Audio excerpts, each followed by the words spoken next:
Bonjour, je suis Tristan Mathieu, je suis responsable des applications techniques et composites pour le groupe Terre de l'Ain. Le groupe Terre de l'Ain est une coopérative agricole qui regroupe aujourd'hui 700 agriculteurs en Normandie, qui a 6 usines et environ 300 salariés pour la production du lin textile et pour des applications techniques. Vous faites du 360 degrés sur l'amont de la filière, c'est-à-dire que ça va du choix des semences jusqu'au produit. Alors Terre de l'Ain, c'est la particularité de regrouper l'ensemble des métiers du lin. On part de la sélection par création variétale de nouvelles semences pour préparer le futur, de la multiplication des semences, du travail des champs et de la culture du lin, du teillage qui est la séparation des coproduits du lin, du peignage qui est la mise en forme du lin pour les précurseurs de textiles et jusqu'à la filature pour faire les fils pour les applications techniques. Alors pourquoi ce choix du lin? Quels sont les avantages du lin? Alors, les avantages du lin sont de deux ordres. Un, c'est un avantage environnemental. C'est aujourd'hui la plante la plus propre en termes de culture des fibres naturelles. Et les avantages techniques sont sur deux niveaux. C'est un niveau au niveau de la densité. C'est une fibre qui est très légère. Et c'est une fibre qui est un excellent absorbeur de vibratoires. Alors vous, chez Terre de l'Ain, vous garantissez plusieurs choses, notamment l'approvisionnement, qui d'ailleurs n'est pas très très loin. Alors, on garantit l'approvisionnement parce que nous avons aujourd'hui à peu près 20 000 hectares de culture situés en Seine-Maritime et dans l'Eure, donc dans le nord-ouest de la France, et qui fait qu'on produit à peu près 40 000 tonnes de fibres aujourd'hui sur les marchés mondiaux. Donc vous êtes en circuit court, donc extrêmement écologique, totalement inscrit dans une démarche de développement durable de A à Z. Alors, on est inscrit sur un circuit court et ça, c'est vraiment une volonté parce qu'aujourd'hui, nos fils ne parcourent pas plus de 40 km pour être produits. Mais surtout, c'est une démarche globale aujourd'hui de la coopérative, dans une démarche naturalité où on va de l'amélioration des pratiques culturales jusqu'à l'utilisation des fibres sans aucun traitement. Alors quelles sont les applications? Dans quel secteur en fait on utilise le lin? Alors, nous, notre première utilisation, c'est le textile, habillement et ameublement. Mais depuis quelques années, on a une volonté de se développer sur les marchés techniques, notamment dans les applications composites. Et là, le composite, c'est tous les marchés, ça concerne beaucoup d'applications. Et notamment cette recherche aujourd'hui de gains de CO2 et de gains de produits environnementaux, il faut qu'on rentre sur beaucoup d'applications. Sur la recherche notamment en gain de poids et en gain de vibratoire. Les premiers marchés qui ont été développés aujourd'hui, c'était il y a quelques années le sport et loisirs avec des skis chez Salomon par exemple ou des membranes de haut-parleurs chez Focal. Et maintenant, c'est effectivement le nautisme qui commence à prendre le pas et qui cherche vraiment à améliorer le côté vertueux des bateaux. Alors vous êtes sur Jet World. Est-ce que ça fait 2 ans en fait que le salon n'avait pas eu lieu, 3 ans même. Est-ce que vous êtes heureux d'être là? Bah oui, on est heureux d'être là parce que rien ne vaut quand même le contact avec les clients, avec les gens qui recherchent des solutions.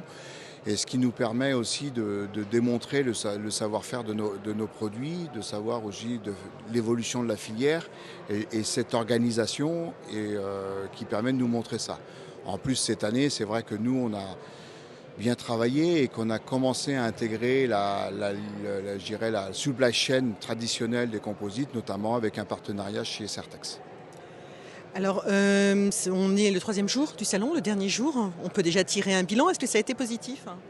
Oui, c'est positif parce que je pense qu'on parle beaucoup d'environnement dans le salon. C'est quelque chose qui est nouveau. La naturalité, la recherche de solutions sustainable est vraiment présente et le lin est aujourd'hui disponible.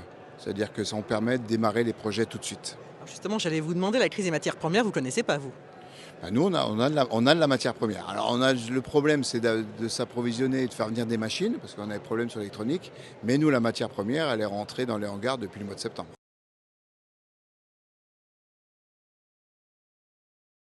Édouard Pascal, est-ce que vous pourriez, s'il vous plaît, vous présenter et présenter également IDB Marine? Alors je suis Édouard Pascal Benoît, je suis un des 2 responsables du chantier IDB Marine qui produit le bateau qui est à côté de nous. C'est un chantier qui a été créé en 2005, donc qui a un peu d'expérience et qui a une taille de 25 personnes et qui produit des voiliers. Donc originalement en polyester et en fibre de verre et maintenant en fibre de lin. Alors comment vous est venue l'idée de fabriquer un bateau en fibre de lin? Alors l'idée, nous l'avions depuis longtemps, mais simplement il fallait trouver l'opportunité. Et il se trouve qu'on a eu un jour un client qui savait que nous travaillions sur le dossier, qui nous a dit bah, allons-y, je veux bien être le premier client à avoir un bateau en fibre de lin. Et l'histoire est partie comme ça en fait. Et depuis ce client-là, tous les bateaux que nous produisons sont faits en fibre de lin. Alors quels sont les avantages de la fibre de lin dans la marine? Alors, les avantages de la fibre de lin, c'est d'abord un avantage de proximité. Cette terre de lin, c'est à côté de chez nous. La fibre de verre, elle vient de Chine. Ensuite, la fibre de lin a des avantages pour nous au niveau du chantier. Pour les gars qui vont travailler cette fibre, ça ne gratte pas, ça ne pique pas, ça sent bon. Donc, c'est des conditions de travail qui sont bien meilleures. Donc, la fibre de lin avait un petit inconvénient parce qu'elle prenait un peu plus de poids, ça faisait des bateaux qui étaient un peu plus lourds, mais on maîtrise mieux les process maintenant et on arrive pratiquement à des productions qui sont ISO en termes de poids par rapport à la fibre de verre. Alors comment avez-vous abordé le développement de ce projet de bateau? Comment les spécificités du lin ont-elles été prises en compte? Alors les spécificités du lin ont été prises en compte grâce au partenariat qu'on avait avec le bureau d'études Kairos à Concarneau, avec qui on a développé, je dirais, toute la transformation et le passage des échantillonnages de fibre de verre, vers de la fibre de lin. Donc on a fait des tas de tests, des tas d'éprouvettes, on avait un alternant qui a travaillé pendant un an et demi sur le dossier pour justement trouver toutes les équivalences nécessaires entre la fibre de verre et la fibre de lin. Aujourd'hui, c'est fait et on est capable de faire maintenant des bateaux en fibre de lin de manière totalement fiable. Alors justement, est-ce que vous pouvez nous expliquer comment vous faites un bateau en fibre de lin? En fait, on fait un bateau en fibre de lin comme on le ferait en fibre de verre. C'est exactement le même processus en fait. Sauf qu'on va utiliser de la fibre, des tissus en fibre de lin qu'on va imprégner de résine par une technique, par un process d'infusion. C'est des process tout à fait classiques en composite marine, sauf que je vous dis, on a remplacé la fibre, un pour un. D'accord, donc en fait vous avez pu utiliser les mêmes machines qu'avec la fibre? C'est exactement les mêmes process, absolument. Même process, même résine. Ah oui, alors les avantages sont énormes parce Les qu'en fait, avantages sont importants, oui, absolument. aucun investissement structurel. Il n'y a pas d'investissement structurel, il y a juste une convergence, une conversion, je dirais, de la fibre de verre vers la fibre de lin. Donc trouver les bons échantillonnages, trouver les bons réglages aussi, parce que l'infusion ne se déroule pas tout à fait de la même manière. Mais ça, les tests et le travail qu'on a fait en amont nous ont permis de trouver et de valider tous les process. Et aujourd'hui, ça s'applique sans problème. Alors le bateau devant lequel nous nous trouvons s'appelle le Morito. Ça s'appelle le Morito 650 parce qu'il fait 6,50 m. C'est un bateau qui est dérivé d'une série qui gagne tout en course actuellement et dont on fait une version croisière en lin. Alors il s'appelle Morito 650 parce qu'il fait 6,50 m. Il s'appelle pourquoi Morito? Alors Morito, c'est une autre histoire ça. En fait, c'est lié à la forme du roof un peu particulière. Mais donc on a aujourd'hui une gamme de bateaux qui s'appelle Morito au chantier qui se décline en plusieurs dimensions, le 650 étant la plus petite. Alors le Morito est un bateau de série. Comment voyez-vous l'évolution des demandes de vos clients sur des bateaux intégrant le lin? En fait, on ne leur donne pas trop le choix maintenant. On a décidé aujourd'hui que les 650 et notamment les 888 qui sont une autre série de bateaux seront faits qu'en lin. Et c'est le cas. Aujourd'hui, on en est à plus de 8 bateaux en lin faits au niveau des 888 et ceux-là, les 650, seront faits qu'en lin. Les clients sont contents.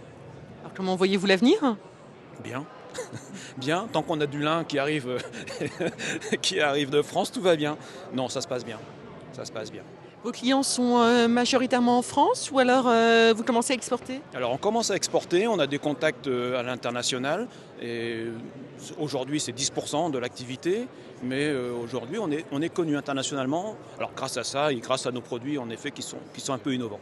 Donc, vous m'avez dit que votre bateau remporte des courses, vous pouvez nous en citer quelques-unes, la route du Rhum ou Alors, non, c'est la Mini Transat. C'est-à-dire que cette carène-là, ce bateau-là, mais dans sa version course, vient de remporter la Mini Transat. Alors Tristan, on est devant un voilier qui a été réalisé en lin, en fibre de lin. Est-ce que vous pouvez nous expliquer comment vous en êtes venu à travailler, à faire un partenariat avec IDB Marine? Alors la solution est assez simple, c'est que IDB Marine cherche à travailler avec un cabinet d'études qui s'appelle Kairos à Concarneau, juste à côté de chez eux. C'est des gens avec qui nous travaillons déjà parce que c'est des gens qui font vraiment la promotion du lin dans le milieu maritime. Et en fait, très rapidement, Kairos nous a demandé de développer une solution spécifique pour ce bateau, parce que c'est la première fois qu'on faisait un bateau de série avec une solution là, et en fait très rapidement on a réussi à développer ce qu'attendait IDB pour pouvoir fabriquer leurs coques et les ponts des bateaux.